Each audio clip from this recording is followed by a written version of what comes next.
درود بر عزیزان دل. سلام به همگی، من علی هستم. من هم شیما هستم. امیدواریم که خوب باشید و امروز میخوایم راجع به یه موضوعی صحبت کنیم که در واقع خیلی از ما که دارای آسیب بینایی هستیم باهاش درگیریم در جامعه، مخصوصا در بیرون، که خب ذهن خیلی از ماها رو به خودش مشغول کرده و میخوایم راجعش باهاتون صحبت کنیم. امیدواریم که مفید باشه. کسایی که مشکل بینایی دارن تو ارتباطی که با افراد بینا دارن معمولا از تماس دیداری برخوردار نیستن، یعنی نمیتونن به طرف نگاه بکنن و شاید به خاطر که این تماس نگاه تو نگاه وجود نداره باعث بشه که خیلی از کسایی که میخوان با ما صحبت بکنن به جای اینکه خودمون رو خطاب قرار بدن با اون کسی که کنار ما وایساده صحبت بکنن. حالا مثال هایی که تو این قضیه هست و شیما برامون بیشتر میتونه بگه. ببینید این مسئله که خب خیلی وقتا هستش، مثلا حتی یه رهگذر داره ما رو از خیابون رد میکنه، ما میخوایم سوار تاکسی بشیم بعد حالا رئیس اون خط یا راننده یا مثلا طرف میپرسه که کجا میرن، از خود ما نمیپرسه که کجا میرید شما، یا مثلا حتی من نه بارها شده خود من تو چش طرف نگاه میکنم، حالا درسته من نمیتونم اون ارتباط چشمی رو بگیرم ولی روم به اون طرف هست. در واقع اونطور نیستش که سر من پایین باشه یا سمت چپ یا راست این گونه باشه، من هم دقیقاً رو به اون کسی هستم که داره میپرسه. ولی خب این جالب نیستش که میپرسه کجا میرن، از خود ما بپرسن که مثلا شما کجا میری، مثلا چه میدونم، بعد ما که به طرف میگیم گوش نمیکنه. جالبه خیلی وقتا مثلا پیش میاد اون بنده خدایی هم که داره ما رو رد میکنه نمیدونه خودش، بعد دوباره میگه کجا میرن. یعنی من نمیدونم، آخه دیگه ما داریم میگیم خودمون، دیگه میگیم مثلا ما میخوایم بریم چه میدونم رسالت مثلا، یا چیزی که خیلی باز هست مثلا طرف میره دکتر بعد یا مغازه، فروشگاه، حالا به هر کدوم اینها اگر همراه آدم نباشه، که حالا باز یه مشکل دیگه ای هست.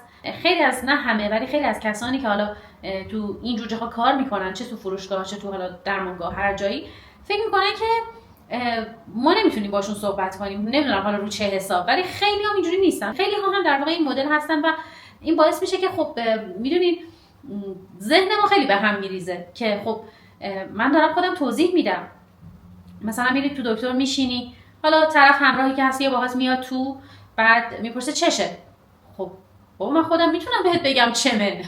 یا مثلا طرف میره فروشگاه میخوای یه خریدی بکنی، بارها شده مثلا یه کسی داره، حالا یا دوستی یا همراهی، چه رنگی میخواد، چه مدلی میخواد، یعنی هیچ وقت این خود من در واقع مورد سخنش نیستم. حالا من از خودم دارم مثال میزنم، برای خیلی از ماها قطعا پیش میاد. من حالا به خودم میگم به خاطر اینکه حالا بالاخره من دارم این حرفا رو اینجا با شما در میون میذارم، ولی این خوبه که وقتی که ما با در واقع کسی که داره آسیب بینایی هست داریم صحبت میکنیم از خودش بپرسیم خب اصلا ببینیم اون چجوری با ما میخواد ارتباط بگیره. یعنی واقعا این ارتباط گرفتن چیز سختی نیست و صرفا حالا چون ما نمیتونیم ارتباط چشمی برقرار کنیم باعث نمیشه که گوش هممون میشنوه. یعنی کسایی که دارن با ما ارتباط میگیرن، دیگه من منظورم این نیستش که خب بالاخره ناشنوایان هم هستن، خب کسانی که آسیبای دیگه هم دارن هستن، ولی این قضیه که مربوط به ما میشه خب ما میتونیم حرف بزنیم، خودمون بگیم که چمونه و چی میخوایم.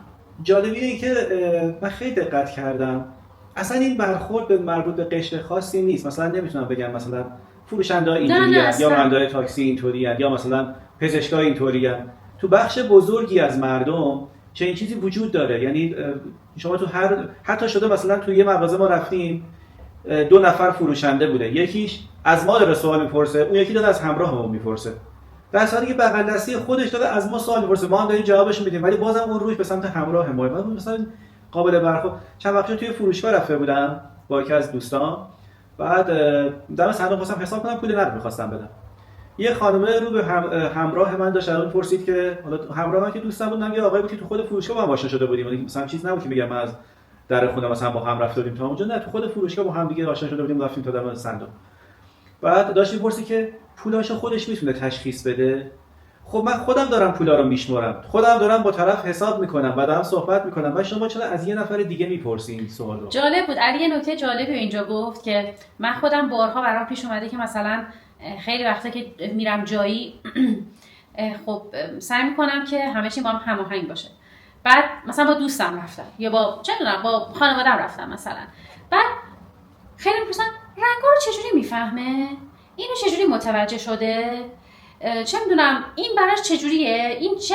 یعنی اصلا از خود من نمیپرسه که جالبه خیلی وقتا اون طرفی که داره ازش سوال میشه که همراه ما هست نمیتونه پاسخی بهش بده، چون اون که ما نیست، اون جای من نیست و واقعا میمونه همینجوری. و بعد من خودم مثلا خیلی وقتا با طرف اگه بتونم مثلا حس خوبی بهش داشته باشم باش ارتباط میگیرم و جوابشو میدم، وگرنه که خب خیلی وقتا اصلا نمیگم، اصلا رد میشم. و خب میدونین دیگه آدم یه وقتایی به بعضی انرژی خوب داره به بعضیا نداره و دیگه این باعث میشه که حالا ما نوع ارتباطمون هم با آدما خیلی متفاوت میشه نسبت به این حسی که از همدیگه میگیریم در واقع. و حالا من بعدها یه ویدیویی درست میکنیم که بهتون بگیم مثلا ما چه میدونم الان من فلان لباسمو چجوری متوجه میشم چه رنگیه، یا کارهای شخصیمون رو که میخوایم انجام بدیم. حالا مثلا بارها شده من دارم مثلا تو خونه یکی مثلا دارم کمک میکنم یه ظرفی میشورم کاری انجام میدم، یا خونه خودم حتی مثلا یکی میاد چجوری میشوره، مثلا چجوری میفهمه. میدونین اصلا یه حالتیه که تو عمرشون انگار همچین شرایطی رو ندیدن، در صورتی که بالاخره ما داریم در این جامعه هممون داریم هم زندگی میکنیم، بالاخره شرایط خاص برای همه هست، یعنی ممکنه پیش بیاد و این خیلی خیلی یعنی رو من که خیلی تاثیر بدی میذاره. من بارها یعنی هر روز با این قضیه درگیرم که خب مثلا اگه من با کسی هستم خب از خودم مورد در واقع پرسش قرار بگیرم، نه اون کسی که همراه منه. و یه چیز دیگه هم که هست، اینو من کاملا حسش میکنم، من دارم به طرف میگم چی میخوام، بعد بازم اون داره به همراه من ظلم میزنه، اینو من متوجه میشم کاملا.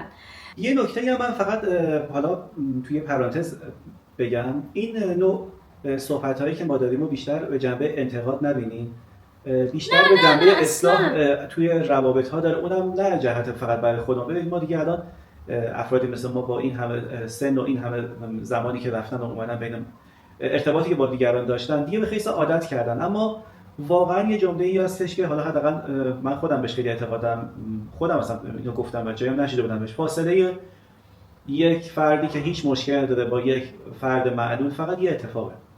یعنی خیلی از آشناهای من و شما که امروز هیچ مشکلی ندارن ممکنه فردا بر اثر یه بیماری، بر اثر یه اتفاق، بر اثر تصادف، بر اثر هر چیزی که به ذهنتون برسه یه معلولیتی توی یه بخشی از بدنشون به وجود بیاد.